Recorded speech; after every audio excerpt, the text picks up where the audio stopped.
Hello and welcome to Indie Incursion, an indie games podcast, your weekly source for all the indie games news you want to know and love, because apparently I mess that line up every fucking time, even though I'm the one who wrote it. I mean, you got closer this time, though. That was pretty good. I had to pause for a second, because for some reason going from want to know, it just gets me every time. The people need to know. That's a good point. Maybe I need to change it. All the shit you need to know and love. Because really, you need to know and love indie games. Let's be real. That's true. And that's why we're here. That is very true. We're also here this week to bring you guys 4 awesome indie games news stories, not counting the awesome ones we're also going to talk about in News Cram. But before we get into any of that, 'cause I'm just stroking out, dude. That's okay. Basically, every just get it all out of your system now. We'll be good for the rest of the show. It's fine. Yeah, I'm just a mush mouth. If anybody listens to this weekly, which it seems like some people do, hello, weekly listeners. You can't see me, but I did a finger gun at you.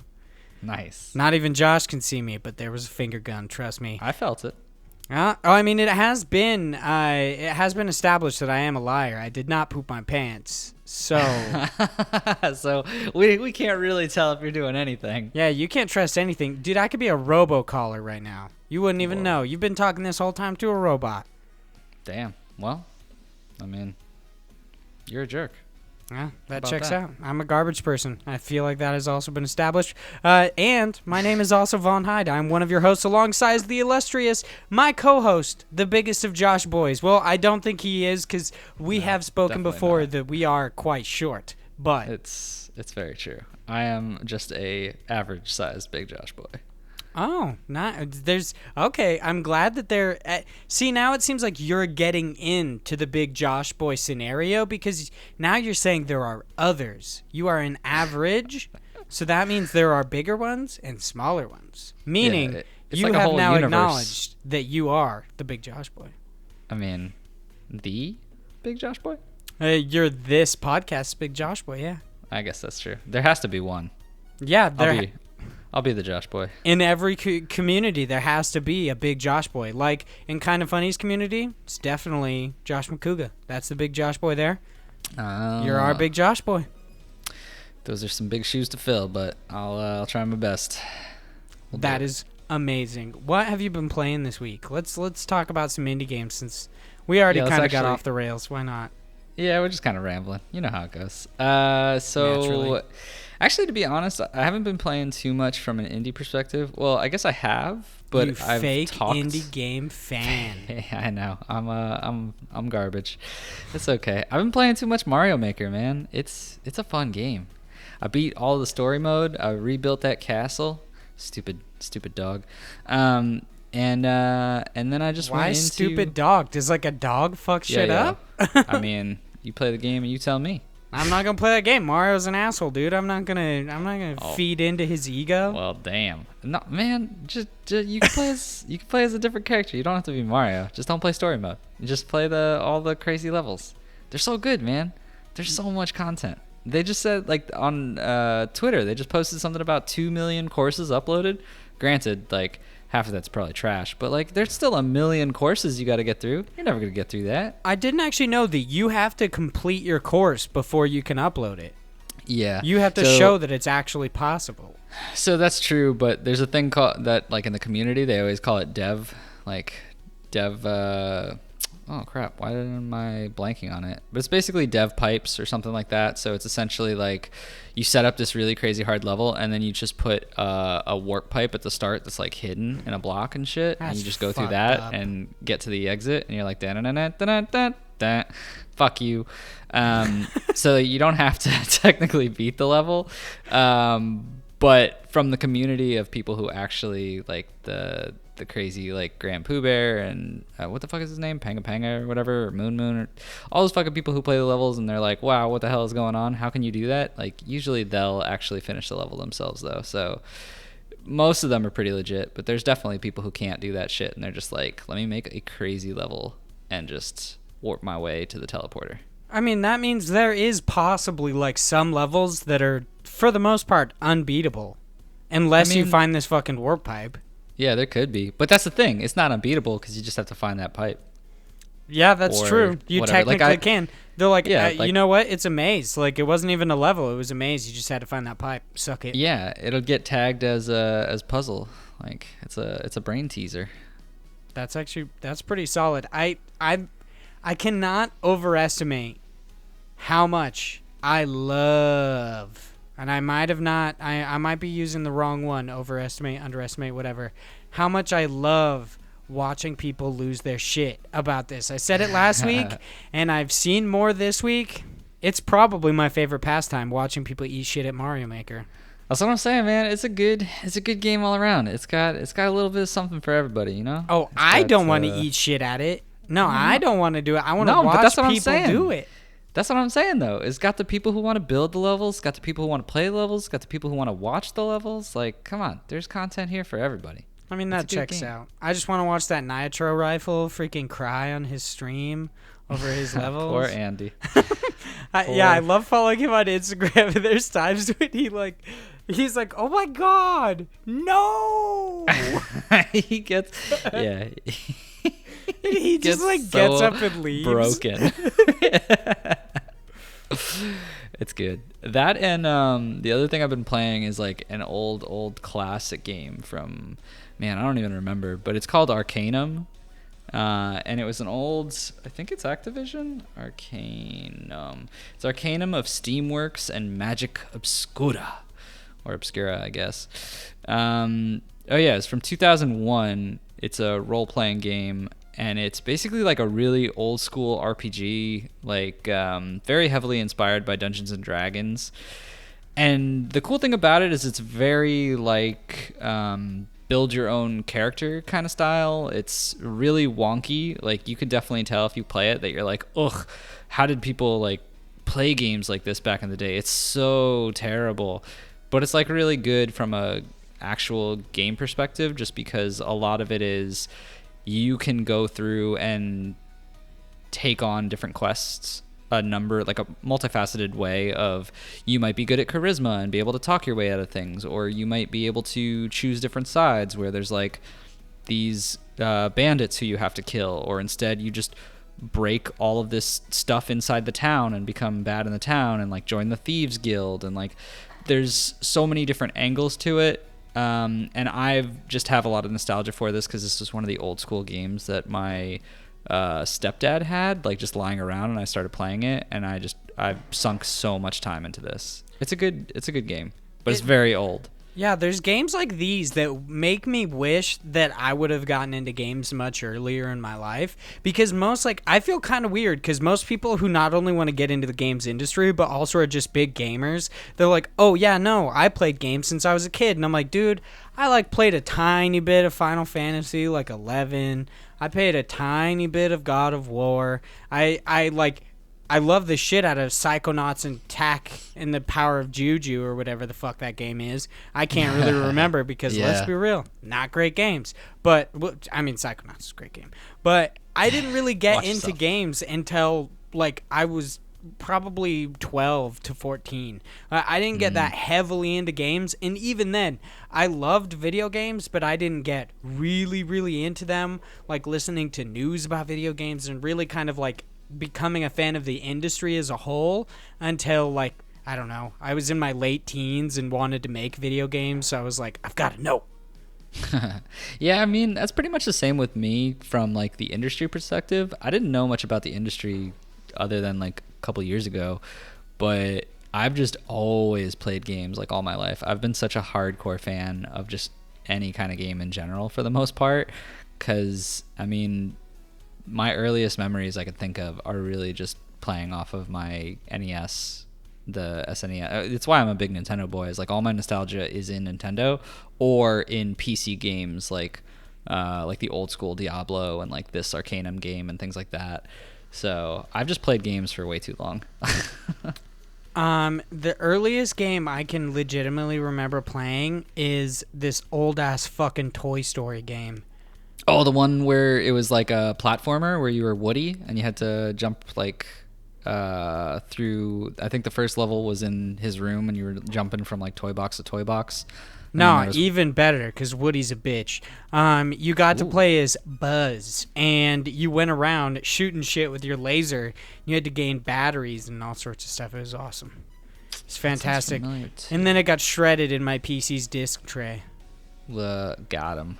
Yeah, that was a thing that happened in my life. I was pretty depressed about it. I mean, I was like 15 years old playing a Toy Story game on the oldest shit PC, and it got shredded. And I was like, all right, I'll just, never play a video game again. What are you going to do? I don't know. I think my oldest memory was I had to actually use a computer back when they only had DOS operators, like before they had real, like, Windows. You didn't have to know how to put in terminal commands, and I would have to actually put in the commands to play a game. You know what's weird? I shouldn't say... So my earliest gaming memory is actually seeing my uncle's screensaver of a sexy Final Fantasy character. Ooh, when I was super young. Yeah, I was like super bored, and I was over at my brother's dad's house. And I was just like, dude, I want to fucking like play a game or something. And my uncle he had this computer, and I was like, I'm gonna fucking get on this computer. Like, what's he gonna do? I'm gonna play some games and shit. So I get on there. Couldn't get in, of course, because my little dumbass didn't understand what passwords were. But his screensaver, like, it had like a lock screen basically, but you could see the screensaver, and it was like this super sexy anime chick that I now know is from Final Fantasy. And I was like, man, that's my earliest gaming memory. Little did you know. Wow. Yeah, not a great one, but it's one. No wonder you backed Subverse. You started out so young. I was basically born into the world of anime titties. I was molded by it. Good reference. So, this week have not been playing Hollow Knight. See, I already fell out, dude. I played a little bit of Hollow Knight. I've played a little bit. So, let me explain.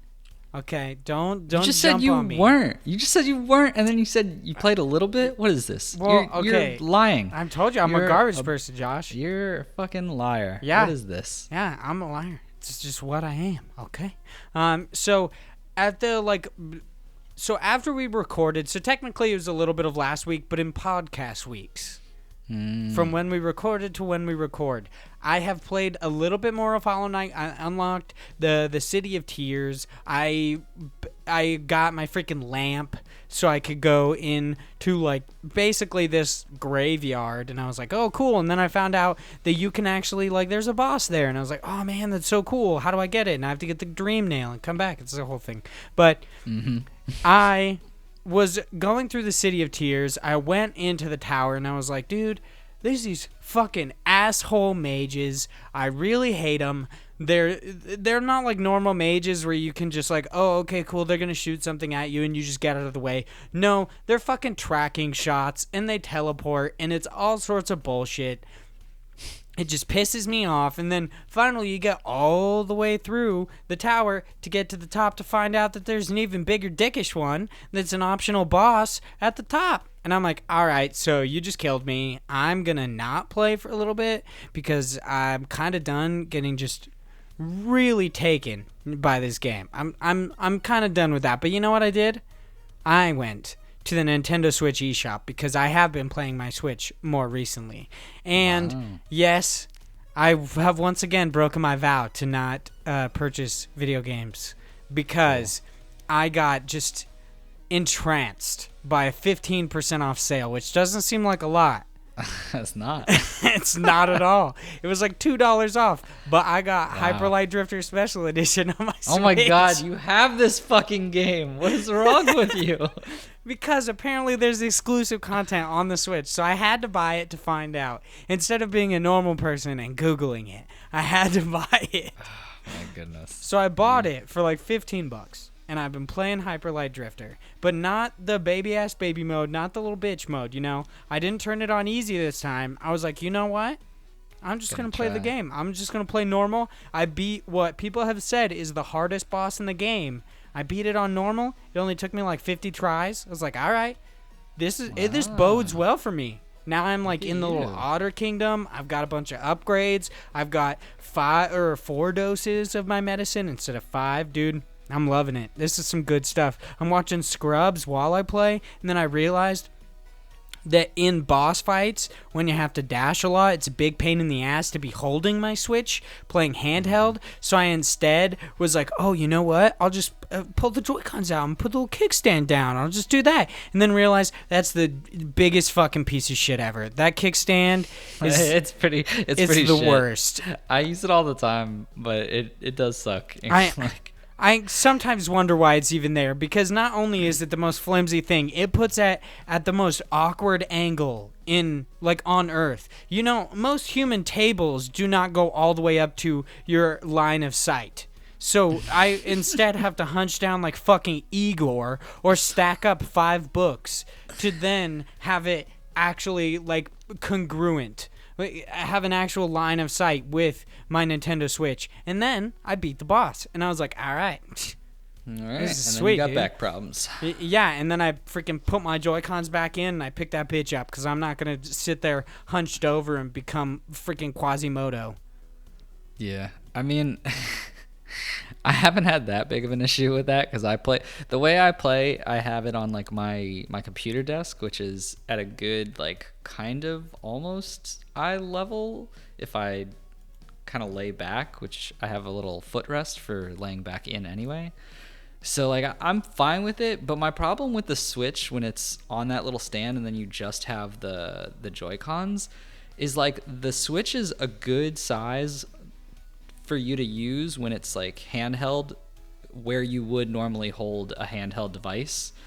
Like the screen, otherwise, if it's farther back, like if you're too far from it, it just looks so small, which is, it's weird because it's like, it's the screen is pretty big in comparison to other handheld devices, obviously, but I still feel like I'm really straining my eyes when I'm trying to play with the Joy-Cons and actually farther away from the Switch.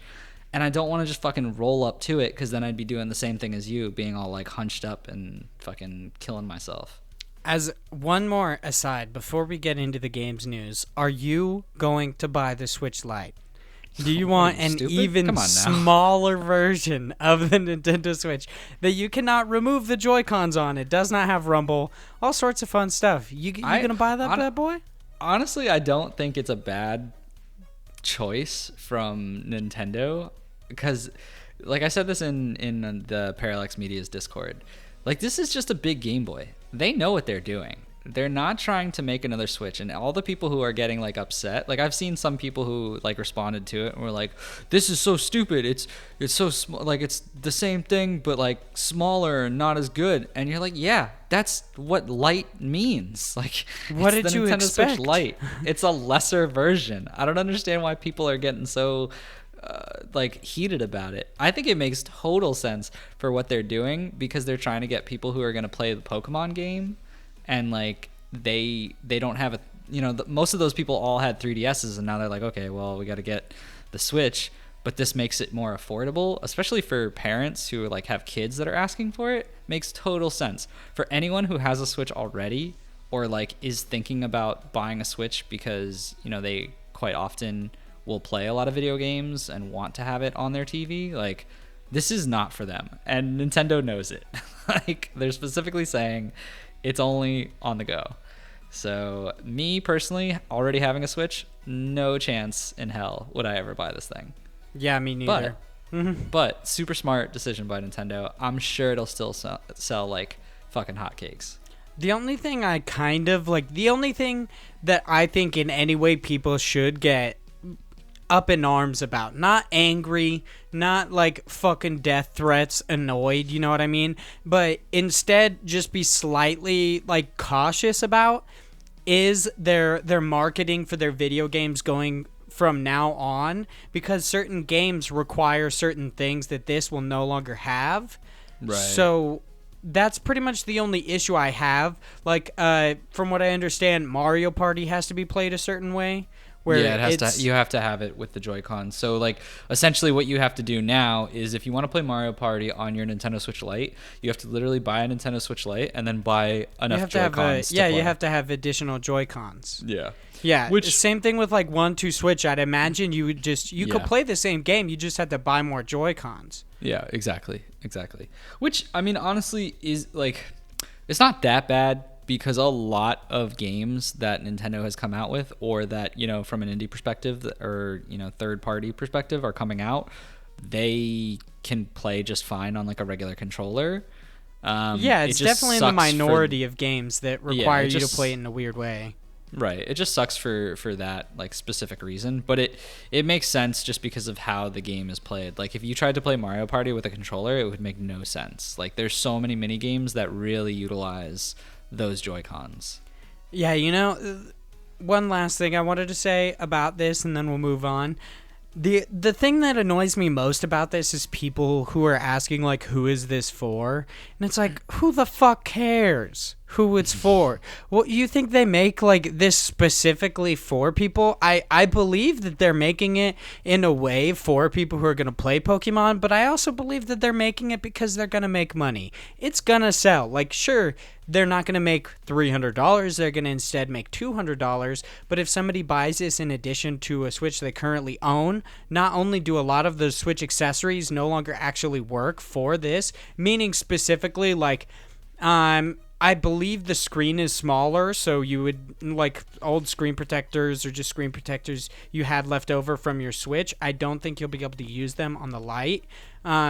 Joy-Cons obviously will work, but like cases will be smaller, just kind of stuff like that. Like small accessories, they will have to reproduce and put an entirely new line out there. So Nintendo's gonna make money with this, like no matter what. They made this to make money. It's not who it's for, it's what it's for, and it's for freaking fistfuls of cash, guys. Just get over it. I mean, I don't agree with that as much. I think there's definitely, like, I know what you're saying, but I also think that Nintendo definitely knows who this is for, and it's for the individuals who they're trying to target who aren't going to spend that $300 on a console. Yeah, they absolutely have a demographic. Yeah, this demographic is the one that they basically shit on when they said, okay, no more 3DS.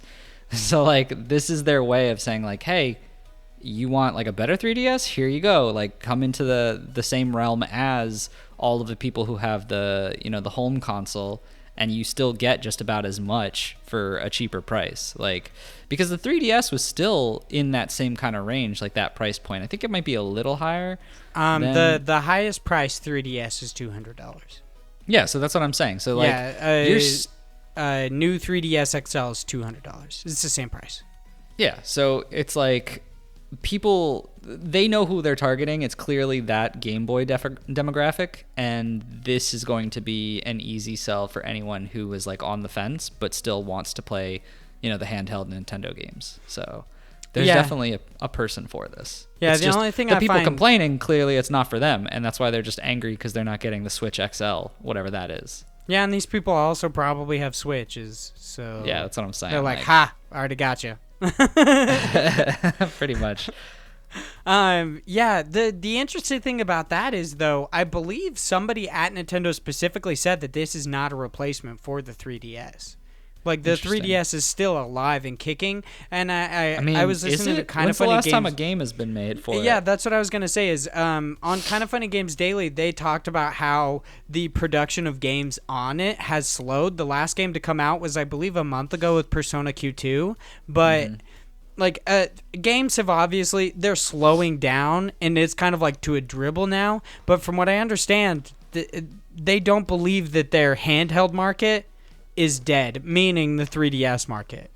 I mean, they're nuts. Like that, I think is crazy. Yeah, like, I mean, they did just take their biggest title off of it, but you never know. They might actually still put, like, certain Pokemon games like Mystery Dungeon and stuff like that. They might still put them on the Nintendo Switch. Or not Switch, the 3DS. Yeah, the 3DS. I don't know. I don't see a point now. I don't know why you would try to market that when you, at this point, could clearly just focus on production of games on one specific device and not have to worry about the difference between coding for a 3DS versus coding for the Switch.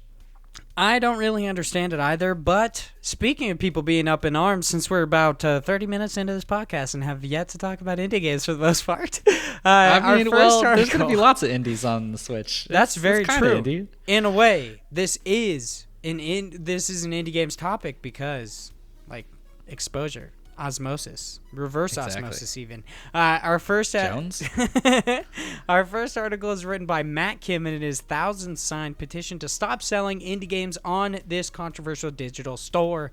Almost 4,000 people have signed a change.org petition asking controversial video game key reseller to stop selling indie games through its marketplace. The petition comes off the heels of a holiday weekend where G2A published a blog post attempting to defend itself against critics, which in turn spurned indie devs to launch a new wave of criticism against the retailer, culminating in the online petition. Culminating, not accumulating. I don't even know why I can't read that word. Indie games publisher No More Robots and its founder Mike Rose launched a petition on change.org last week asking G2A to stop selling indie games. The petition was created as a response to G2A's own blog post, which claimed only 8% of sales on G2A are made from indie games. Rose said on Twitter that if only 8% of sales on G2A are from indie titles, then they wouldn't miss us all.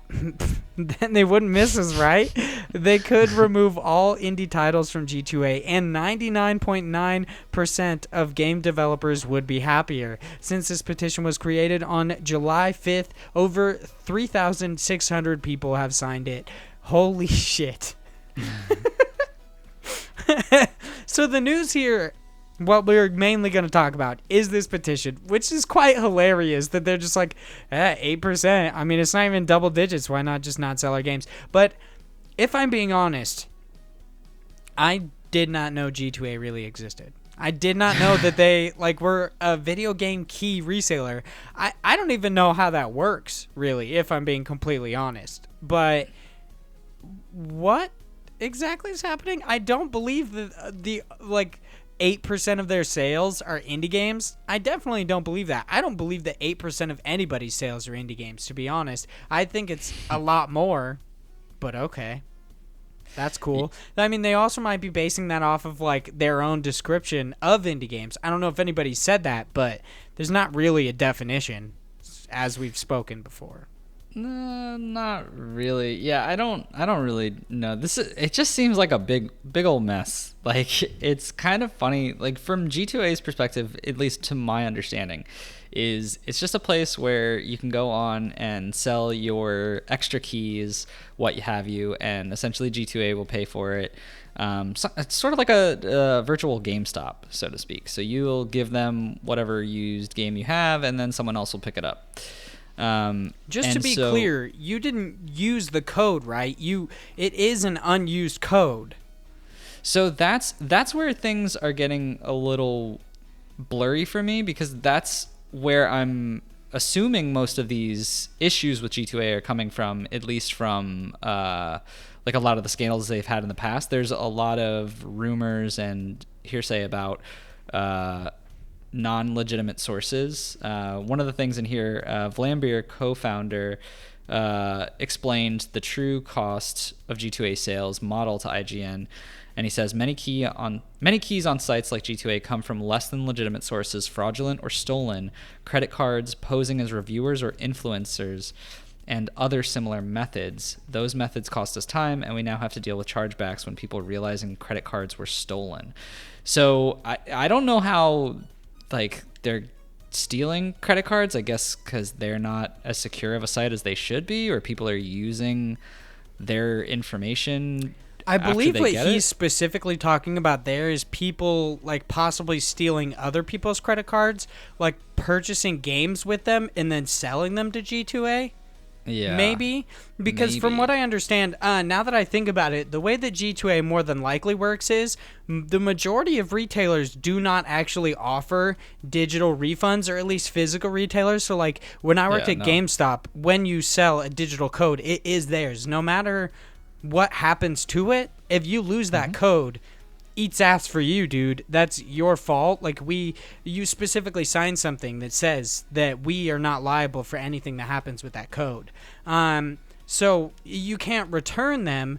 And I imagine the thought behind this website is you would at least get something for it. So you would probably sell it to them, and then they would resell it for a higher price, similar to how GameStop purchases pre-owned pre-owned video games. So I'm assuming that these codes are not used. They're just called used codes because they were previously owned. Yeah, so like because if you use that code, that means it's valid. That's you can't use it anymore. The game is downloaded. It's stuck to whatever account has been set there. Like these are codes that people are getting that for some reason they're not using, and then giving them to G2A to sell. So the kind of the strategy, or at least the business plan behind it, is kind of weird anyway, but it makes sense. The only thing that makes sense for me is when you're doing something like a humble bundle pack, or some kind of like you get a bunch of random games and you're like, well, I'm never going to use this one. And like, and then you just sell it. You just sell it to G2A for whatever amount. But like, it's kind of weird because it's strange that people are complaining that they have to deal with people's information and, stolen whatever about buying or purchasing these games, when like, why is it their problem if they're sending it to G2A?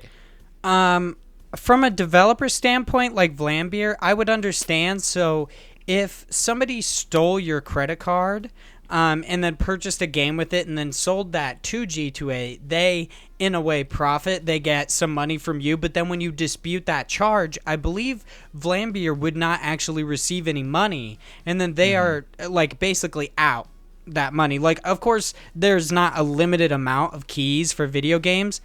Actually, I believe there is, in a way. Like in certain ways, like review keys and such. I believe there are actually certain amounts you can ask for. But I understand what exactly, like, from an indie game developer perspective, why G2A sucks so much ass and how they're getting a raw deal, because they might get that initial sale. But technically, it's just like how Nintendo actually has like a terrible relationship with GameStop, from what I understand, because they don't approve of a pre-owned market, because they don't actually see any. They don't see any money from them selling it again. But it's kind of weird in an indie game perspective, because they don't use the code. They couldn't use the code and then sell it. But then again, like, if that credit card charge was basically, if they went and said, hey, my credit card was stolen, I didn't make that charge, if it was disputed, then I imagine Vlambeer would be out the money. I get that. That's the only thing that kind of makes sense. But yeah, this is a weird situation. G2A seems somewhat consumer friendly as an idea, but not developer friendly. That's what's weird. So like, if that kind of practice or situation, like, I really wouldn't like shit on G2A for it, because that kind of stuff's going to happen no matter what. Like, yeah, it's kind of weird because obviously since they created that model of being able to sell like codes that you have lying around, it obviously will lead to that. But it's like, one way or another, there's going to be these kind of like fucked up situations where someone does something like that. For one of those relationships, I can understand why they would be heated, but like, is that really G2A's fault? But at the same time, I think that from an independent developer's perspective, G2A really would hurt them, I guess, just because they're not ever seeing any of that, and they'd rather just have someone pay for it the second time, since they're on a much smaller basis. But even still, like, I don't know, because they still got the initial money for it. Yeah, unless it was like a fraudulent charge, or how it said like review keys. So if because I've been how many offered review keys keys and not giving? actually taken it. I mean, from what I understand, like, Greg Miller and large personalities have actually talked about how they get sent review keys all the time, and they redeem them, but they never play them. So it's very possible that somebody like a large games personality would get a lot of these keys, or reach out to get a lot, because indie game developers specifically, they are very receptive to people like wanting to play their game. Like, I'm relatively unknown. Parallax isn't a big deal. Like, Handsome Phantom isn't a big deal, really. But we still get review keys because independent game developers want people to be talking about their game, so they give them out pretty easily. But it's much harder to get like on a PR list for like Sony. because they don't necessarily need the publicity. So it's not a big issue for them, but I can't see how it's a big issue for indie game developers, because they probably hand out keys, like their review keys, kind of like candy. And then in the end, it's sold and people are making a profit off their intellectual property, and they technically didn't see anything from it. But then you could also say that this person who purchased it from G2A might talk about it, so the result is still the same. But yeah, it's a weird thing. I could see why video game indie game developers would be angry, but also I agree with you that it's not necessarily G2A's fault. They seem to be doing some weird sketchy shit when it comes to like wanting to publish articles that don't want to be tracked back to them, and that was like basically a rogue fucking employee of G2A. Like, they seem to be doing weird shit, but I don't blame everything on them. Right. Similar to what you said. Yeah, that's kind of where I'm at right now too, because later in this article they talk about the weird scandal of them essentially giving this guy Thomas Faust a written kind of article about how the fraudulent type of situations just isn't possible, and how G2A was like, hey, don't post it from us, but make it look like it's yours, which is weird. But like, who knows in this day and age? Like we said, maybe it is some rogue employee. I really don't know. But that put to the side, like that, like not considering that part, I also still just don't think really like it's, no matter what, even if it's G2A and even if they are a bit shady, like this kind of practice is not going to go away. Like, this petition is in a weird standpoint of just saying like, oh, you shouldn't have allowed indie games. And then you get into the whole factor of like, okay, well, what is an indie game? What can we now not put? What does that even mean? Okay, well, now that we're not doing it, some other company is going to come and say, hey, we're the indie game reseller, and the whole thing's going to spark back up. Like, I don't think you can change that. You have to change certain other practices or certain legalities of how you're purchasing these games or how you're giving out these review keys. Like maybe even setting it where this review key only works for a limited time, and if people don't actually use it before the game comes out, cut it. Like, I don't know, but there's different practices. That is something that they talked about here, where it says like identify validating influences and dealing with customer support requests for keys we deactivated when we established they've been acquired by illegal means or theft. So it seems like that's actually an issue that they have already, is that they're deactivating these codes, and then people reach out to them having purchased the code through G2A, and they're like, hey, this my code was deactivated, and in the end, not only did they not get the money from the sale, they also have to deal with a customer support issue as well, when they say that they this could be time they spend on development. I mean, and that sucks, but ultimately that's G2A. You can't deal with every single especially if you're going into this buying from a site that's not specifically the games, like the developers, you're going from a source that's not as legitimate or as, backed as somewhere like a Steam page or somewhere like, a GameStop that has like the legit business needs to fill those demands. Like, you're doing this to get a much cheaper version of the product. If something like that happens, you're kind of liable, and if not, then you need to push G2A because they're the company you're buying from. I don't know, why you'd reach out to a developer. Yeah, I know it sucks and it must hurt from a developer standpoint, especially if you're an indie, to try to push some away after that, but that's not on you. You need to tell them, go to G2A. Don't play this customer support issue. G2A needs to figure it out. Yeah, that's very true. This kind of just all, in the end, this really sucks for indie game devs. I totally understand why they'd get annoyed, because, you didn't do anything wrong. You gave out a code because it seemed like somebody purchased it or somebody was going to review it, and then in the end, not only might you not actually receive money. You might not, you might like deactivate a code, then somebody comes to you, and then you suddenly get bad press from somebody. Like somebody might be like, oh, I'm not going to play this developer's games anymore because I bought a code that then didn't work, and that's their fault. And in the end, it's not at all their fault. It's actually like an issue with G2A, and it's an issue with whoever actually did this. But yeah, I mean, that's very true. It's kind of the risk you take when you go through sketchy ass sites, is not getting what you asked for. Yeah, and I don't know. It's a lot of like,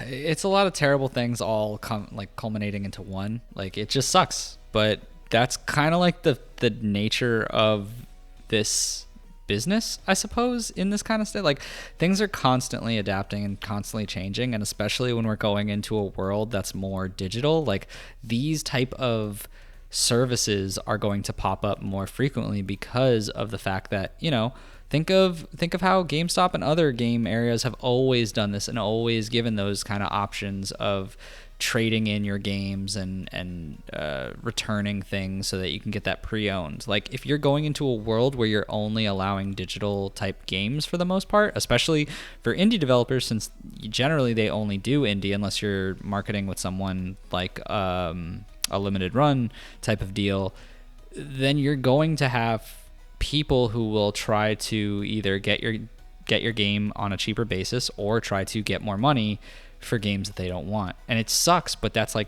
the reality of it. Yeah, I don't think that this is actually really going to change anything. I feel like change.org petitions basically do nothing. It might they just draw make people feel better. Yeah, it kind of like draws attention to an issue. Like, Right. That's the only thing that it might do. And even then, it probably doesn't. Like, I doubt G2A does anything about this. And let's say that fucking GameStop exists past this next year. They have spoken about possibly, like, as we head toward a more digital age, that they are looking into purchasing, like, the resale market, but specifically for codes. So even if like G2A stops selling indie game codes, which we have basically said is extremely hard, if not impossible, for them, unless they want to like blow up their fucking business, even if they like stop doing that, somebody else will make it, and you'll run into the same issue. So yeah, this just fucking sucks. But yeah, we'll see. I guess that's the nature of the beast. The next article it continues to be on IGN, actually. This one written by Jonathan Dornbush, and it is how EA is making sure EA originals aren't lost in the shuffle. This weekend sees the release of another in the EA Originals lineup, Sea of Solitude, and rather than waiting for a release date to reveal what's to come from EA's funding of independent developers, we know more than ever about the EA Originals lineup thanks to this year's EA Play. But EA Originals will only grow as much as it needs to. I don't know why I'm like super off right now. It's a little weird. So long as it can still give each developer the attention they need. Speaking to IGN, EA's EVP of Development and Growth, Matt Bilby, maybe, explained that the announcement of 3 new EA originals during the E3 2019 adjacent EA... I love that they say it's adjacent. E3 2019 adjacent EA Play saw an increase in the number of new games from years past, not because of a desire to simply grow the program, but instead due to the quality of the opportunities. It scaled up from previous years due to the quality of opportunities from the independent development scene that we saw. Bilby, whatever. As we look ahead to the next 1 or 2 years, it could see us scaling up to more. So that's kind of the most of this article.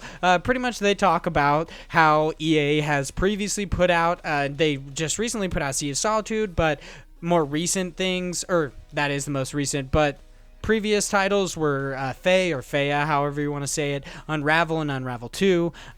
These games were all done through EA Originals, and in the end, they I forgot where I was going with that. Yeah, they want to like increase the amount that's there, but only if basically like not only there are quality ideas, but there is also the demand for it. It seems like. So they talk about it was just the volume of quality ideas, and if that continues, I could see EA Originals continue to grow. What is important is every game that we have, we assign a producer within EA that acts as the tentacle limb to EA Electronic Arts.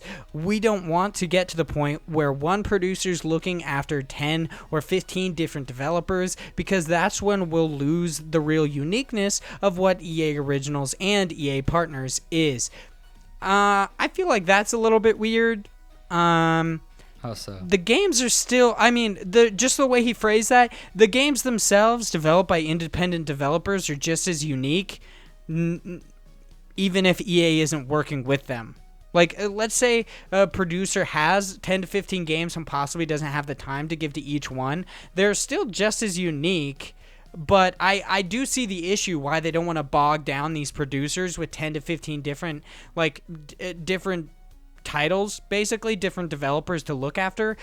There are issues there, especially with productivity, and, like, just how social workers have issues with caseloads and then they start to cut corners. I could definitely see that cause an issue where independent developers in this program would have to cut corners because of their partnership with EA, but I don't think it makes their games less unique. I basically just take issue with the way it was phrased, because they're still unique, but they're just, they would be worse for wear. Mm-hmm. Yeah, it's interesting. The reason why I wanted to kind of just bring this one up specifically is EA is pretty hot in the news right now, especially because of that one article where the individual was basically saying, like, why are we the bad guys? Like, oh, they like don't always want to be seen as the bad guys or something like that? Yeah, exactly. And I think, like, so this is one of those things where it's like, is this the right step? Or does this seem like them just trying to make noise and say, like, hey, look, we got indies. We're the good guys now, right? Like, is this for the right reason, or is this just trying to push that agenda of, like, reestablishing a mindset when you're talking about EA? I don't know one way or the other, and obviously you can't really tell. But it's interesting. I think it's kind of cool that they're trying to, you know, publish and push for more to help out basically more independent developers. But, like, it does make it interesting that they're trying to push all of these different games. The one thing I like is the fact that they're saying they don't really care as much about a cadence, because they're kind of giving them their own free space to roam and to grow and create what they want. But we'll see how that plays into, depending on how long a certain company takes, or how well, or for, hopefully not, but how not well a certain team does, what their response will be. Yeah, it's definitely weird. I don't know. It seems odd that EA basically is saying, like, oh, it's just based on the volume of quality ideas, and the reason that they had so many, like, coming up this year instead of based on, like, previous years, how they basically only had 1 to 2, now they have more. They're saying it's based on the volume of quality ideas. I find that a little odd, just because, like, there are a shitload of indie games that come out that I know for a fact not only are quality ideas, but also that looked for funding, and they needed funding. But I guess, I don't know, EA could have thought they weren't quality ideas at the time, and then they end up being amazing and all sorts of stuff. I understand that. I just think it's weird. This seems like a non-story. That sounds weird, but it kind of seems like it's kind of true. Yeah, it seems like something that was just kind of like you said, kind of, it seems like a PR beat. Not only that, but something that was milked out of an interview for no reason. Like, why are there more EA originals? Because why do you think? Like, there were people making games, and we wanted to back them. I guess, based on the contents of the article, if the article was to say, like, this Bilby person, if he was to say because they're trying to focus more on indies, I guess that would be like a story. I guess the only reason that I have any sort of issues with this is just, I don't know, their reasoning for it is weird. Like these things existed before. Like there are quality ideas there all the time. Did you just not recognize them, or did you just not want to pay for them? Now that you're possibly in like deep water, do you want the recognition for indie games instead of being shit on for all your AAA games? Like, I don't know. This seems weird. It definitely seems like a non-story. Like, it seems like a PR beat, if anything. Yeah, I'm also like going over, like skimming through the article one more time and like really looking at the title of this and focusing hard on that, how EA is making sure EA originals aren't lost in the shuffle. Like, this is an interesting interview from a perspective of like, they're saying, oh, we want to put more emphasis on it, but like, did they say anything that they're doing to make it so it's not lost in the shuffle? Like, not really. They just said they're doing it. Like, yeah, I don't. I was kind of wondering about that too. I don't really see it anywhere where they said that they're trying to really like showcase their originals titles. It just seems like they're like, oh, how are they not getting lost in the shuffle? They're making a shitload. Like that's kind of the definition of lost in the shuffle, is that there's too many. I mean, they're like, oh yeah, they're a haystack of AAA games, and this year we now have, instead of one needle, we have 3 needles. So it's helping it not get lost in the shuffle. But it still is. I don't know. That's just so weird. It is what it is. We'll see. Hopefully, you know, this is like the changing era of EA, and things are going to be different. The Jedi game will be great, and then, you know, Respawn will lead them to victory, and then all these indie games will. But like, I don't know. I'll believe it when I see it. That is a good way to go on to our next one. Speaking of seeing things, our next news article continues to be on IGN, and it is Cuphead Netflix TV show details. So we're getting a Cuphead TV show. This is written by Ryan McCaffrey, and it is Cuphead is coming to Netflix in a joint announcement from Netflix, King Features, and Cuphead developer studio MDHR. The smash hit 2017 bullet hell boss rush side-scrolling shooter, holy shit, starring Cuphead and his blue accented partner Mugman, is getting an animated series on the world's biggest streaming network. The series will be called The Cuphead Show. That is pretty sweet. I'm pretty excited about this. Is that how it's pronounced? I guess. I mean, it has an exclamation point, so I feel like it's more of a saying thing. Yeah. It's more exciting than it is. I hope like yelling. I hope they use the same guy who does the. You've played Cuphead before, right? A bit. I'm real bad at it. Okay. We actually talked about this like last week, I think. Oh my god, I always forget because every time I think about it, I'm like, how could you not have played it? But I hope they have the same guy who does the voice for like the knockout. Like, I want that guy to do the intro and to randomly scream in the middle of the show. And to randomly scream. So it's kind of weird. So at the beginning of the article, Ryan McCaffrey says Mugman is his blue adjacent partner, but then in this article somewhere, somebody actually talks about the details of the TV show. It says that Mugman is actually, right here. The character-driven comedy follows the unique misadventures of the impulsive Cuphead and his cautious but easily swayed brother, Mugman. So is this canon now? Are they brothers? Because if so, do they have different moms? Because they look completely different. Mugman looks fucking dumb. No, man. It's all the same. It's all the same parent. Like, the dad was the ceramic stuff, and the mom was the thing that pushed them together. You know what I'm saying? I call total bullshit on this. There's no way. No way they're brothers. Totally fine. Fine. No. I mean, it is kind of strange that his nose is that big. Yeah, and he's blue. I mean, yeah. Wow, way to be racist. Racist against his cups. It's fucking blue cups. This is pretty cool. A lot of people are excited because this is like a resurgent of the rubber hose style animation, which is what this animation style is actually called. I'm actually pretty excited for that too, even though I honestly don't like those cartoons. I like that the game was featured in this animated style, but I do not like those cartoons. Yeah, so here's my hot take on it. Ooh, I don't think hot this will be take? good.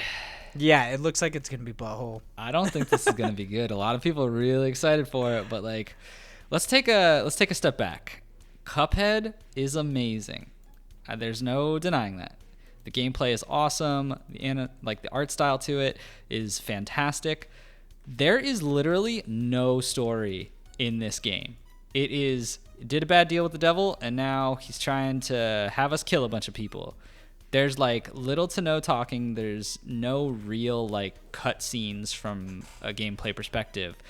The animation and the challenge to it are the breadwinners here. They're the things that are really pushing Cuphead to be something amazing. And I'm super excited to see what the animation style looks, because I'm a big fan of these type of cartoons, but like, this is really dependent on the writers and has nothing to do with Cuphead at all. So what I mean by that is essentially this could be anything, because Cuphead as a game has no story. Yeah, that's very true. Honestly, the thing I'm most excited about, which is this is kind of a not about Cuphead at all situation, but the thing I'm most excited about is, so way back when we were kids, little did you know, a lot of the like cartoons, or little did I know, little did most people know. I could have known all. A lot of the cartoons that we watched were actually created specifically to sell card games and to sell like toys, obviously to sell toys, but they were like adjacent card games. A lot of the anime I watched as a kid also had card games, and that's the reason that they were made. And it seems in a way like indie games are becoming the new card game.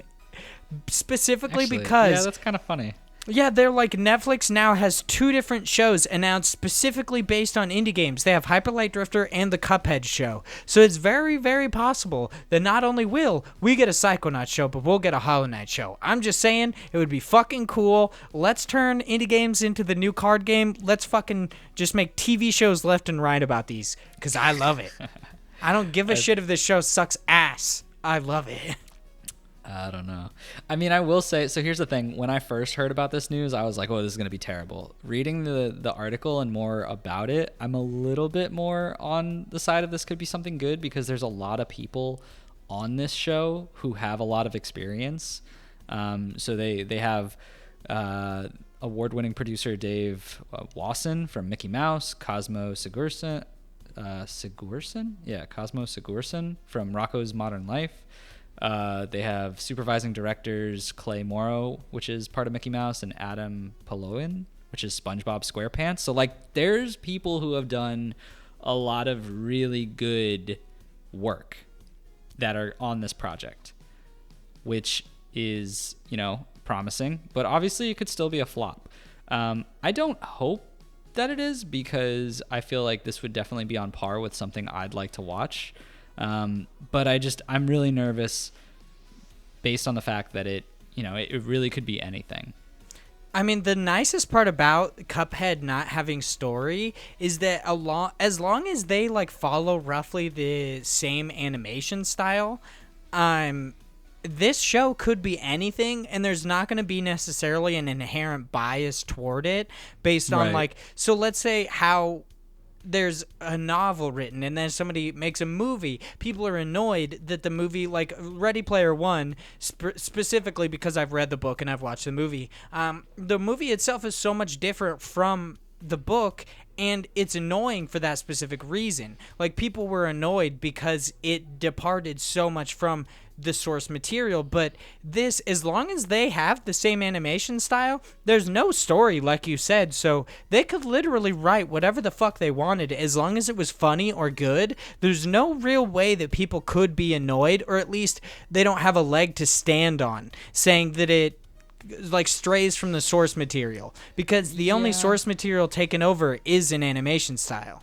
Right. And I get that, and that does make sense, but at the same time, the flip side to that is, okay, well, no one's going to expect what's going to essentially happen, and therefore going into it, they might have a different mindset on what style from a story perspective or from, just an atmosphere perspective, how this cartoon is going to play out. I do enjoy the fact that they have in the article, they say basically they're kind of taking this as like a Mickey Mouse cartoon manner, where in any given episode, Mickey Mouse could have been a pilot or selling hot dogs or a musician. There's not this intention that the two must mesh and fit together. So it's basically going to be like a lot of just random animated shorts. And I do enjoy that, because that could be a way to compete with that. There's different expectations, because they can make every episode a little bit different and kind of appeal to multiple audiences. Yeah, this will be really, really interesting to see. But, I mean, we're going to have to wait to a trailer to actually see anything special. But you know where trailers actually exist is in our next freaking news article. And it is written by Naomi Harrington. This is over on Twinfinite, and it is Space Adventure Haven reveals new gameplay trailer. Haven is an upcoming adventure RPG by French indie developer The Game Bakers. That's Bakers, right? Am I just... Could that be backers, or is that bakers? I don't really know. It's definitely bakers. Well, there we go. All right, cool, awesome. That up until now had surprisingly little information about it, apart from the mysterious teaser trailer that came out early this year. Today, the studio released an expansive new gameplay trailer that also offers some intriguing hints toward the story.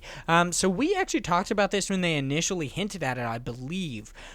I have to say something about this, and it's going to sound inherently negative, and that's because it is. The gliding in this looks fucking dumb. It looks stupid. I hate it.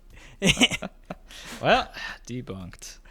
I don't know why I hate static animation, like somebody that flies but just looks like they're just stuck. You know what I mean? Like how people at T-pose and then they walk but they don't move at all. They just they move but they don't move their arms and legs or anything like that. That's what this reminds me of, is T-posing, which isn't exactly great. Oh, you big hater. I know. Look. I feel bad, but it looks so weird. I still think, looking through the trailer, I wanted to talk about this one just because we You're all about the romance? Yeah, we originally had talked to... Oh, yeah, of course. We had originally talked about this when it was first like, what is this? There's just random images. And I was like, all right, well, I guess we'll see where we kind of headed. Because originally I was like, this doesn't look like anything. This looks like it's going to be crap. But going through the trailer that they've now posted, this actually doesn't look too bad. It's a little unpolished, in my opinion. But I feel like it has potential to be something that's pretty fun. I like their influences of Phantasy Star because I played a lot of Phantasy Star. I've never really been a big Persona fan just because I've never played the series. So I guess that's the wrong nomenclature to use. But regardless, I think it's definitely something that could be good. I'm just... I'm not upset about the animation. The animation. I'm more confused at how the actual combat works and how Okay, much... I was gonna actually bring that up. I don't like that in this whole trailer they only show maybe 5 seconds of actual combat, which I imagine is a large part of gameplay, but also it doesn't explicitly say that it is turn-based. It looks like a weird mesh. It looks weird. Yeah, it kind of... So I would agree with that, because if you pause it, it looks like what's happening is you're essentially powering up the one that you want to choose. So maybe it's like a timer kind of a thing, kind of like a Chrono Trigger, how you had to wait for your character to actually basically load up their attack or to charge their attack before you could use it, kind of a thing. That's not really the right way to put it, but you understand what I mean. Basically, a bar has to get to one side for you to be like, oh yeah, now I want to attack. Yeah, it's like building a super kind of a thing. Yeah, but it's just not really a super. It's just any move has to take that turn. Was it all of them? It seems kind of weird. So, well, that's kind of the most annoying thing about this is we don't really know how combat works. Yeah, I don't. It's clipped, okay. Yeah, like, it's do clipped they in have a way where cooldowns? I'm not really too sure because like I'm watching from it's 149. They're like trying to use two moves called blast together, and they're like sitting there charging it while the enemy then attacks them. So I don't really know, and like that's one of the things I wanted to say as well is there was so little of that combat in this. Is this going to be a game that houses a good amount of combat or not? Like how much of this is actually just the floating around versus that RPG element of battling monsters? Like I really don't know. It's kind of hard to see. Even though this is a gameplay trailer, there's so many small little chunks of everything that I'm not really sure what I'm getting. Yeah, I guess it's very possible that in the end, the majority of the gameplay could actually be like, because the thing that is showcased most in this is kind of the dialogue between the two characters, which makes sense because this game is supposed to, like, its narrative is supposed to focus on their romance and their relationship, so Right. that makes sense. But it's also very possible that there is, like, I'm not going to say no combat, but very little combat, and the main gameplay focus is sort of like a visual novel, how it's more about developing, like, relationships. But I don't know, because Yeah, I'm going to say it, this is a bad trailer. Sorry. I'm really not sure. And it's also weird, especially since the studio previously did Fury, which is was like- extremely action heavy. It's literally a boss rush. Yeah, That's it. so it's so strange that they went from like one side to the next with this as their next jump, which I guess could kind of make sense because maybe they like burnt out of that style. But like, what a weird giant leap to take for a studio. Yeah, I guess other studios do it. Like, SteamWorld. yeah, I was gonna say SteamWorld. They do it. There are quite a few studios that constantly make like different games with everyone. Supermassive, or not Supermassive. Maybe Supergiant. I feel like, fuck. Am I just totally missing? Who developed Bastion, Transistor, not Fury? I feel like it's Supergiant. It's Supergiant, yeah. Yeah. They constantly put out somewhat different games. Because, I mean, like, Transistor is turn-based for the most part, somewhat action. Bastion's action.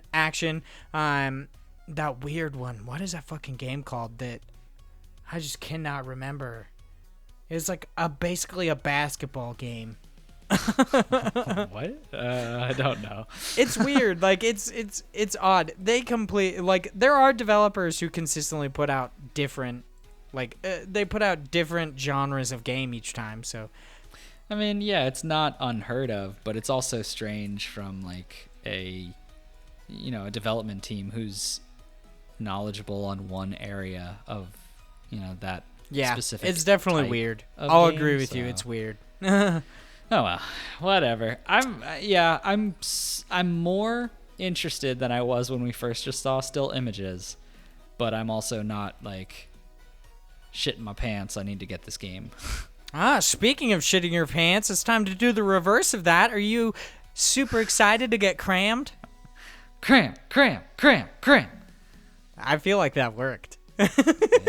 It might have. I mean, if you followed it, it went, but it got you there. You know what I mean? But if I did shit, I would have crammed my pants because there'd be no space.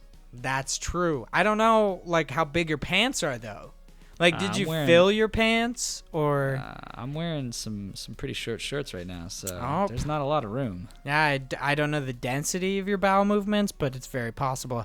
Our first news story is over on Polygon, and it is publisher of indie game that mocked Chinese president loses business rights. Then we've got over on Game Informer, Undertale, Middle-earth, Shadow of War, and more coming to Xbox Game Pass. Now we're over on Twinfinite. Inside and Limbo developer has been stealthily teasing images of their next game. How about you tell me what's inside that fucking box, dude? Yeah. I mean, I just want to maybe know it'll what's in have that something real to do with doll that new box. game. Yeah, maybe. Turns out they're not teasing a game at all. They're just freaking teasing their next fleshlight that's going to come in this creepy ass box. Now we're going to another article on Twinfinite, and it is Shantae 5 intro created by Studio Trigger revealed. Looks pretty good. Yeah, dude, freaking Shantae.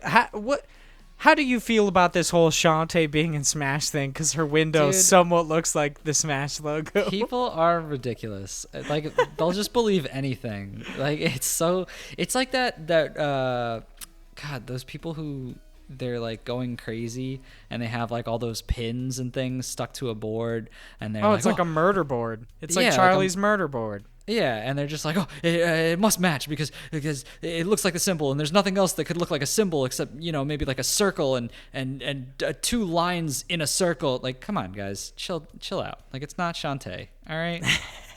It's kind of like the conspiracy theorists who believe that our like country is run by lizard people because somebody's eyes like briefly went yellow at one point in time during a news like broadcast. See? That's more believable than Shantae and Smash, though. I mean, if anything, coming straight out of Spider-Man Far From Home, Mysterio here, people will believe in anything. So, that's true. Shantae's coming to Smash. Now we've got done. New Cadence of Hyrule. New Cadence of Hyrule Accolades trailer shows off Zelda and Link getting into rhythm. We've got gross. Orange Island is a new 8-bit adventure RPG eyeing up NES and Switch releases. Oh, yeah, we did talk about that. I totally forgot about it. Yeah, we talked about it last week. It's awesome. Can we talk about Bloodstained's tribute to Castlevania Symphony of the Night's Amazing Twist yet? That is over on Nintendo Life. Yeah, I imagine I know what it is because I've heard about the twist in that game. I haven't, but I'll probably never play that game. Do you want me to like ruin it for you? I mean, do the listeners want that? That's a good point. That's a very good point. I'm not going to do it. It's not just me here, buddy.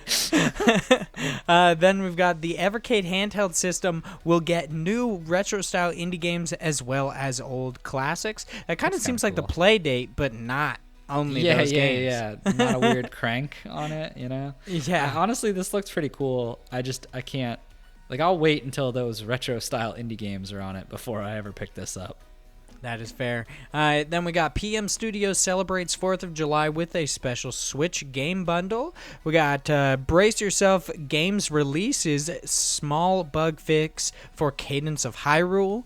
Wolverblade is getting the super rare physical treatment. Pre-orders go live next week. I mean, I'm going to tell you this article right here. I've got beef with this guy who wrote it. He's super condescending about indie game physical releases. Fuck off. I'll fight you. We'll throw we're going to throw hands. As my friend Avery has said, I hope you speak sign language because all you're going to see is hands. That is what's happening right here. Yeah. Wow. Them's his fighting words. Yeah, I'm going to punch that guy in the dick. Then we've got Bloodstained Ritual of the Night. Switch fixes targeting a mid-July release. After 5 years, Shovel Knight has now sold more than 2.5 million copies. Hell yeah. Good for you, Yacht Club. Now just get me my fucking Shovel Knight amiibos and I'll be happy. Dude, they're too busy building Kickstarter board games. No. It's true. Too busy doing that. Too busy putting out Shovel Knight Showdown, the King of Cards DLC. Also publishing, what was it, Cyber Shadow? I believe that other indie game that is not developed by them, but it's published by them. Yeah, the messenger-looking the messenger game. Ninja Gaiden messenger ninja game. That one. I mean, I'll probably play it though. Yeah, that's true. It looks pretty cool. Rhythm-based beat-em-up. What? Terrorism. Yeah, Terrorism finds its groove on Switch. Then we've got Nintendo reveals the Switch eShop best-selling games for June 2019 with like ellipses saying Europe. So I'm assuming just that's specifically Europe. Yeah, it's just Europe. Paradox Soul is a retro-inspired Metroidvania heading to Switch this week. Shovel Knight digs up his own competitive board game on Kickstarter. Oh, that's what you're talking about. Okay, that's right. Yeah. I got you now.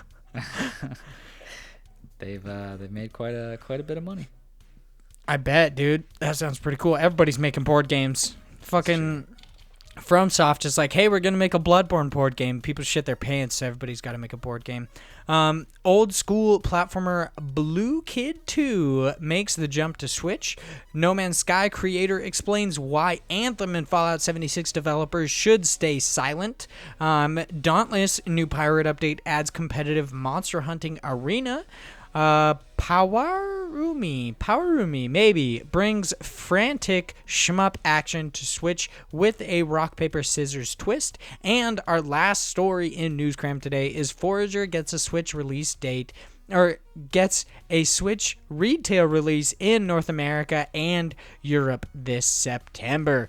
Oh, so many stories, Josh. It's crazy. You know what's interesting? What? A little bit of news story that's not actually a specific article we grabbed, but that Shovel Knight board game was canceled.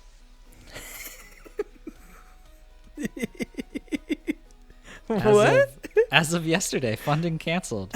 Apparently, we'd like everyone to know that we've decided to cancel the current campaign to dig in and relaunch the campaign mid-August. What? Yeah, apparently we've heard our backers loud and clear about their love of Shovel Knight as well as what their expectations are, and that is immensely important to us. We love playing the game. It's, as a small team, it's supremely important to us to care about what we do and what we are working on. Sounds like a bunch of people just bitched, and they're going to push it back to later. Maybe it was because of them focusing on the game or something. I mean, you could also say that this might hint toward Yacht Club releasing either Shovel Knight Showdown or King of Cards in August, and then riding that wave and being like, oh, also, we have our Kickstarter out right now for Shovel Knight board game. So maybe maybe this isn't an issue with people like being annoyed. Maybe it's they realized that they could actually like make a lot more money if they just waited. Oh, actually, no, hold up. Nope, totally wrong. It looks like it. Well, I mean, it could be that, but it looks like the reason they're doing that is because they're making a more affordable version, because a lot of people are saying like, hey, this is too much of a barrier because their lowest tier was like $70, and now they're going to make a cheaper version of it as well. So Dungeon Duels 2D versus Dungeon Duels 3D, so I guess one will be more of like a flat surface, like card-based thing, rather than, actual figurines or something like that.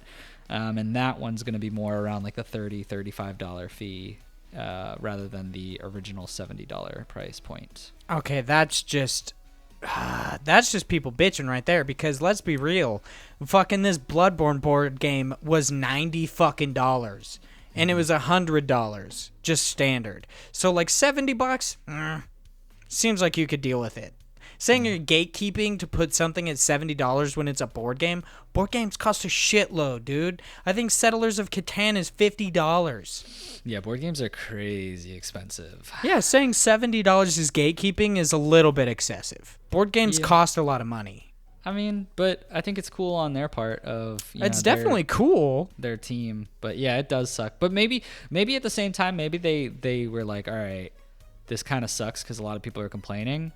But maybe you're right in the same part, and that's why they pushed it off and said like, oh, August, because maybe they'll do something like releasing the newest Shovel Knight DLC and saying like, oh, now that that's out, also we have our thing coming in. Like, so maybe it could be. Do you think it's going to take forever for it to come out? Maybe. I mean, I would honestly assume that they'll do like the Kickstarter release, and then I would honestly bet that it's like 2 to 3 years before anybody sees that board game. Probably. If not longer. Who knows? I mean, that's kind of the problem with Kickstarters. Yeah, that's very true. You never know. Speaking of which...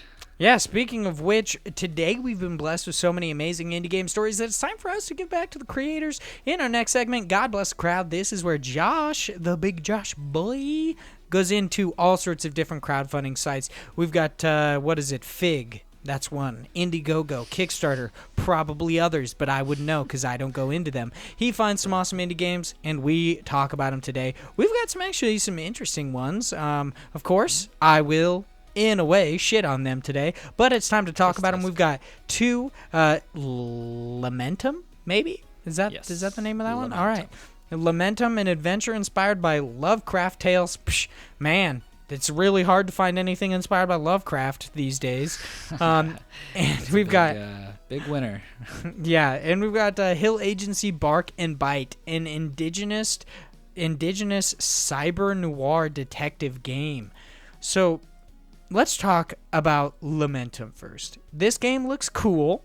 I will really judge the protagonist of this game because he walks into like this house, this creepy looking house, let's be real, sees a trail of blood leading to a goblet and decides to drink blood out of a goblet.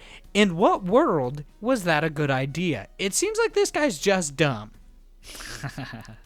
Well, if you want more information on it, Parallax, and this is definitely just a shameless plug, we actually got the developers and did an interview with them. So if you want more information, you can go there.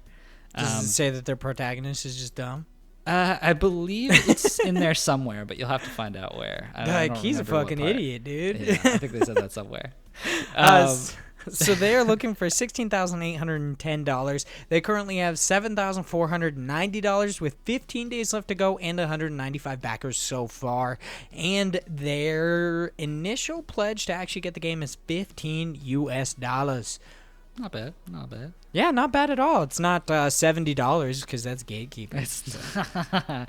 Well, I think if for the game it was $70, I don't think anyone would really. You know what I'm going to fucking say? As a physical game fan, the fact that these physical games are generally under $70 to $100 is gatekeeping, really. Oh, yeah. I know it costs more money for them to produce this, but it's bullshit.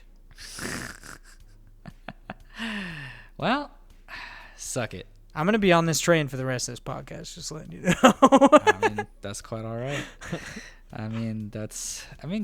God Bless the Crowd is really a section where I find games for you to poke at. So that's very true. This game actually looks really interesting. I mean, it looks really meaty, wet, and gross, but I really like its pixel art. I don't like the aiming system when he uses guns. I'm not a big fan of the whole, like, oh, you've basically got 5 directions to aim in, like top left, like 3 basic directions, actually. Yeah. It's like top left, middle, and top, like bottom, or top right. And yeah, you know what I mean. But I got you, buddy. I'm not a big fan of that, but you can also use melee weapons, so I guess I can get around that.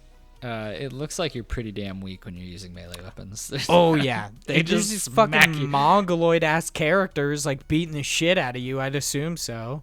Yeah, this game looks very strange. Normally, I'm not into Lovecraft type stories at all, even though it's not really the world that I'm against, because I do enjoy the Lovecraft scene of it just being so weird and spooky. But You a lot love of games, the meaty characters. yeah, no, a lot of the games that have that Lovecraft style just always look kind of like boring. I don't know, but this one definitely is a different approach to it. I like the fact that it is the pixel art style. It definitely feels, or at least seems like it feels, a bit clunky for my taste, kind of like the same reason you pointed out of aiming is probably going to piss me off, just because you can only do it at certain angles, like certain degrees. It looks like New Age tank controls. Yeah, pretty much. It's like it has a very like pixel art style Resident Evil vibe to it. Which some people might actually enjoy. I'm not saying that like nobody's gonna like this game and its weird ass controls, but yeah, they're weird. Yeah, it is. I'm excited for it. I think this will be an interesting game. I don't know if it's a game that I'll get personally, just because it doesn't really fit my style, I don't think. But I'm interested to see this get backed, because it's one that I definitely want to watch and see how it turns out. Yeah, this one does look really cool. Oh my god, pixel art portrait. They have Keanu Reeves as their portrait. What? At like the bottom where it explains the rewards, at one point it says pixel art portrait. I don't know if it's meant to be Keanu Reeves as their like display, but it totally looks like Keanu Reeves. It definitely is Keanu Reeves. There are a lot of boobs in this game too, by the way. I've noticed that. Yeah. I mean, I don't know if that's like a staple for Lovecraft, but there's a lot of boobs. I guess so. I mean, interesting enough, not seeing a whole lot of floppy penis. So, I mean, is that is that detracting from you? no, I'm just saying I'm not seeing a lot of it. A lot of boobs, not a whole lot of floppy penis. So, I mean, I don't know Lovecraftian tales, but it seems like he had an issue with penis. So, I mean, maybe. I don't know, man. I guess you can't ask the guy. yeah, I'm pretty sure he's dead. So, let's move on to the next one. Wow, what a great transition. So this is Hill Agency Bark and Byte, an indigenous cybernoid detective game exploring indigenous future, sovereign nation, and the secrets of the Akamarski. I have no idea. Akamaski? Yeah, something like that. So they are asking for $7,615. That is their goal. They have 21 days left to go. 207 backers are currently in there, and they have $8,162. So they have hit the goal for this, but I would like to warn anybody who's putting money into this. This is actually just to fund a polished prototype of the game. Seemingly, they're going to have to do an additional, actual funding section again, which from what I understand is not that crazy to do, to fund the full production of the game, which will be $600,000, and that'll be 2 years after this. Is what it says deep in their shit, but I don't really know. The issue I have with this is the word indigenous. What? Do you see a lot of Cybernoir detective games where somebody came from back in time? I mean, that's the cool part about it, right? That they're indigenous? I don't know. No, I'm not saying that it has somebody coming from back in time. I'm saying that these are just people that live in this time. That's standard. I don't believe that you it's a little weird to market your game as that. It makes it special in some way. But this is still me just being kind of a little piece of shit about it. It's one word. I'm just nitpicking. I think what this they're trying Kickstarter. to market is that it's more of an old school kind of style in a futuristic world, because it's you think of that LA Noire time period and it's definitely something from the past, but they're trying to shoehorn that into a time period that's more advanced and more of what we would think is a cyberpunkish type style. So it's blending those two worlds, I guess, is what they're trying to go for with that word. Yeah, I totally understand it. I just think it's weird to there is something special about their game. Normal standard noir detective games have some sort of combat. They're fairly combat heavy, and it seems like the developers are trying to make this game as combat light as possible. They have in their video that they don't want this to be a combat focused game. They want this to be a detective story. So it's about being a detective, not being a gunman, being a detective. So I believe that is a special angle that they should have marketed this game for, because that is what makes it special, not the fact that the people in the story live where they were born, where they were native. I feel that's a little weird to me. I mean, maybe, but once again, that's just me being nitpicky. Yeah, that sounds about right. Yeah, I mean, it's true checks though. out. I think that is a selling point that they mentioned in the video, but isn't really. It doesn't seem like it's expressed as much in the actual Kickstarter page itself. Honestly, I would have gone with that a lot more, specifically because of games how it was a big deal that in Undertale you can go through entirely without killing anybody, and Deltarune, it's semi-sequel but not sequel. It's also a big deal, how we were talking about how the one character wants to kill people, so you have to warn them if you don't want people to die. Yep. So it seems like passivity, being a passive person, being not wanting to fight anybody, is actually kind of a selling point for video games nowadays. So you'd think that they would market that a bit more, because that is cool.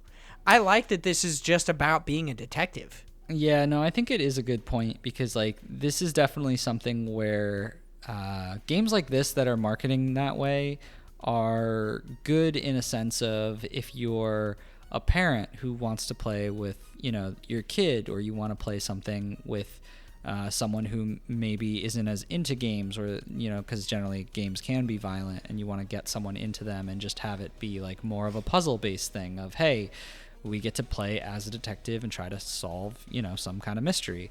Like, there's definitely a lot of merit to that, and something where there's an audience for that. So I agree with you, but at the same time, they did hit their mark, so that's kind of good. But it is a little weird, and I that's what I was kind of wondering, is like, I thought that this would have done better, but that's probably the reason why a lot of people aren't pushing more into it as well, is just because this really isn't for the game. It's for like the prototype to the game. Yeah, it's like pre-production of the production of the game. Yeah. It's a little weird. Yeah, which is weird because you're getting, like, for the $19 tier, you're getting the playtester option. So you're not really getting the game. You're getting the chance to playtest the prototype. So even if you're backing this, like, this is a true testament to, do you have faith in this game and want to invest in this product? Because you're really only getting the playtest of it, the prototype version of it. You're not getting the actual game with that money that you're spending. Okay, dude. This is gonna sound weird, but I feel like they wrote this not understanding what the word indigenous means. Because, and this isn't about how they marketed the game anymore. If you scroll down to their team, like, who are we? Their weird ass name, I don't know how to say it, something games, is indigenously owned and operated. But more than that, we strive to have a team that is made up of at least 51% of indigenous staff. Did they just have an issue? Man, they really like that word. It's everywhere in this Kickstarter. That's kind of why I'm saying I don't think they understand what the word indigenous means. I'm like, I just don't really understand. Do they kind of like have an issue with like people who are from foreign lands or something? Like, I don't mean to take it there, but it's weird that they're so heavily focused on the indigenous part. I don't know. They just really like it. That's like, and then they also say our team is made up of both indigenous and non-indigenous people who are amazing talents in their fields. And then they say it again. They have it further down where their advisory council. Our advisory council is made up of indigenous creators working in many areas of digital and fine art. What is your fucking focus on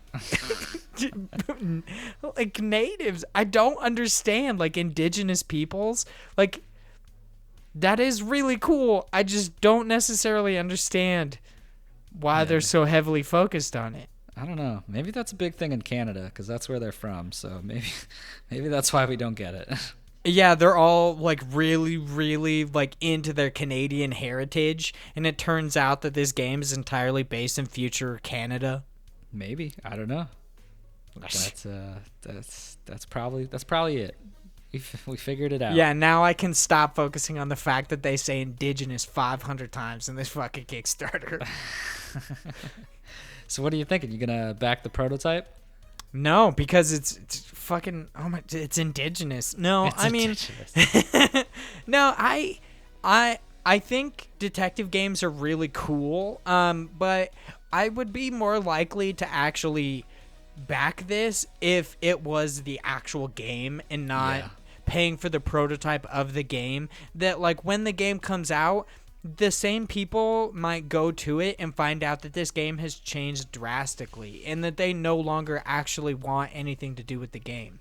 So I'll wait for the 2 years for them to actually, like, have a developed product before I decide to do anything with this. And maybe then they will either have learned the word indigenous and what it means, or they will just not use it as much because it's in, like, every paragraph.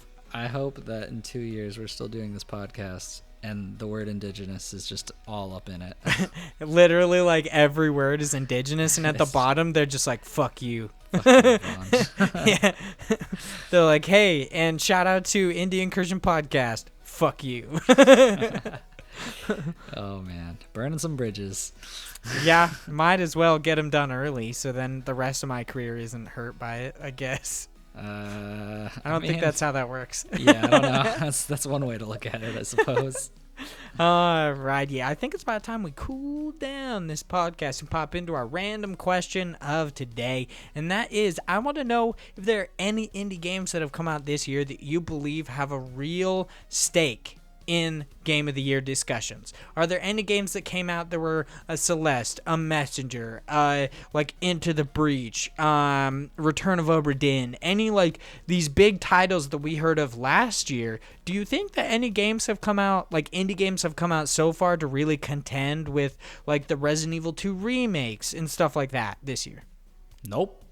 Yeah, that's what I figured. That's my answer. Which is kind of weird because there's some great games that like indie games that have come out. I just feel like there haven't been any that blew so many people's socks off. Like there are games that will be people's personal game of the year. Like Roger will absolutely say Katana Zero is his is his game of the year. But I feel like Katana Zero isn't going to be in the discussions. I feel like Gato Roboto isn't going to be in the discussions. No way. It was great, but no way. Yeah, I feel like My Friend Pedro has the opportunity to be, but it doesn't seem like enough people are talking about it for it to be even in the discussion. Not at all, because like here's the thing. These games are great. Like there's a ton of good games that came out. There's Baba Is You, there's Gato Roboto, My Friend Pedro, Cadence of Hyrule. Like there's a ton of good indie games that are coming out. But the problem is they're all relatively like, you know, if you want to give it like on a grading scale, they're like there's a bunch of 8s and 9s in there. There's no 10s. There's no 9.5s of like oh my god, these games are the most amazing thing. Like when Celeste came out, it was a huge deal because it was such a nuance of, wow, this was like amazing platformer. Like if you're into this genre, and the challenge of it is, you know, very high up there. It's a good game to play, but also the story behind it was something that was very different of the time and was very moving to push people to say like, hey, this is like an amazing game. This is hands down something that people need to pick up and play. Like that's what I think of with Game of the Year. It's like something that if you could pick, you know, one or a few games, this is what definitively you have to play because this is one of the greatest that's come out in this time frame. And from an indie perspective, yeah, there's amazing games if you're just categorizing in that, like from those, but I don't think you're going to beat something like a Resident Evil 2, something like a Mario Maker, something like, you know, these newer AAA titles that are coming out, just because it's hard to stand up to that caliber when you have so many just great games, not amazing ones. And I'm not trying to be disrespectful for the games because I've loved like all of the ones that I've talked about, like especially like Slay the Spire is a good example. That one just came out of early access, and from like an IGN perspective, like everyone is talking about. So I think that is my only one that I could see that would become a video game of the year, just because media is covering it from a like, oh, this is an awesome game kind of a thing, or maybe like a War Groove. But even then, I don't know if those are going to be the thing to do it, just because those kind of games are also very niche. Like, it's a card game. I don't know if that's going to sit well or resonate with a higher audience to justify Game of the Year. Yeah, I guess this is definitely going to be me being the guy who like wants his cake and wants to eat it too, which I'm going to say right now I don't understand as a saying, because why would I give a shit to have cake? I'd want to eat it. I don't want to just look at cake. That's just dumb. But yeah, I don't understand that saying, but that's not really my issue here. It is that, like, I'm pretty vocal about not wanting indie games to be set apart, because I feel like it's a weird way to, like, segregate everything. I wish that indie games were talked I don't know. I hate that there's the indie game of the year because I feel like it's somewhat condescending because they're like, oh, they're like the You're kids not as table. good. Yeah, you're not as good to be on the top, but hey, you're still getting a special award for being the best of whatever you guys are. Yeah, I hate that exists, but this is where I come in and want my cake and to eat it too. I also love that it exists because in years where there aren't indie games that blow people's socks off to the degree where they would give it Game of the Year, where it's actually in that discussion, they still have a place where these games are going to be talked about in that indie Game of the Year category because it's made specifically for them. But like I said, this is me totally like in a way being a hypocrite. Absolutely being a garbage person. That's kind of my brand nowadays. And yeah, I'm happy, but also sad about it because why not? It is quite a shame. So let's talk about indie game of the year then. So what do you think your pick is going to be? I'm crossing my fingers. It's going to be Eagle Island. Yeah, really? I'm really excited about it. It looks really good. People are fucking tomorrow. Taking pictures of they're getting their like I'm assuming it was a Kickstarter backer thing, but they're getting they're like quill birds. They're like big stuffed plushes. They're really cool. I thought they're really awesome. I didn't get one because I didn't back it. We haven't even fucking talked about it. The Messenger comes out tomorrow, the DLC. Yeah, because it doesn't fucking matter. Fuck you. Eagle Island's gonna be better. Yes. Time to end this podcast on a great note. No. Counterpoint. No. Do you think the Messenger's Picnic Panic DLC will come out and be Game of the Year? No. Are you kidding me? I don't even think if it could be considered that. I don't think when Blood and Wine came out for The Witcher that anybody was like, Game of the Year. I don't even think you could actually put it in that category. I don't know how that works because there's so many weird stipulations to Game of the Year, and everyone kind of flip-flops on them anyway. Maybe they'll make DLC of the year. Maybe. That sounds really dumb, though, since there's such a limited pool. But yeah, I guess so. Like, one of the things that I would pick for mine would be Risk of Rain 2, but it's not out yet. It's still in early access, and it doesn't come out until 2020. So, like, can I say it's my Game of the Year? Because it's technically not out. But then when it comes out in 2020, am I going to be like, oh, well, now it's my Game of the Year? And then people will be like, well, that came out technically in 2019, so you can't do it now. Like, it's such a weird, like, I don't know. I don't like it. Sometimes it just makes no sense. There's no definitive, this is what the rules are. Yeah, that's very true. But on that somber note, that's about the end of this podcast. Thank you guys so much for listening to this episode of Indie Incursion. If you guys love indie games and you want to know more about them, make sure you tune in each and every Friday. We bring you the awesome indie games news you know and want to love, or technically you don't know it because we haven't told you yet. You'll never get that right. You need to know and love. I don't fucking know, dude. I wrote it. I don't give a shit. I'm just gonna dance around it until I don't know. I eventually until we change it. Yeah, until I rewrite it, I guess, which probably won't be too far away. So, thank you guys so much for listening. Make sure you guys subscribe on your favorite podcast service. This is on Spotify, freaking iTunes. For some reason, I went to go say iTunes and was gonna say indie, and I was like, what? Indie Tunes. What?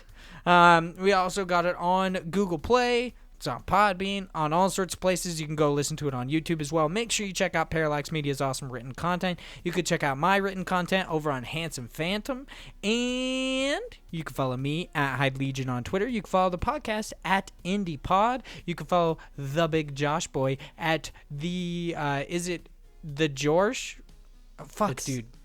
I totally forgot. I got caught up. Isn't it the Jorsh _90? It's the _Jorsh 90. Damn it. I do it right like every week and then I did it wrong. Yeah, it's very rare that you screw it up. But it's okay, man. Son of a bitch. There's some things I always screw up and some things I rarely screw up. Nobody's tweeted at me yet. So, I mean, clearly they don't care about my name. So, it's all good. All right, then. Yeah, that's a great note to end on. Thank you guys so much. I'm so glad that's the last thing we say. We'll see you guys next week. Bye, guys.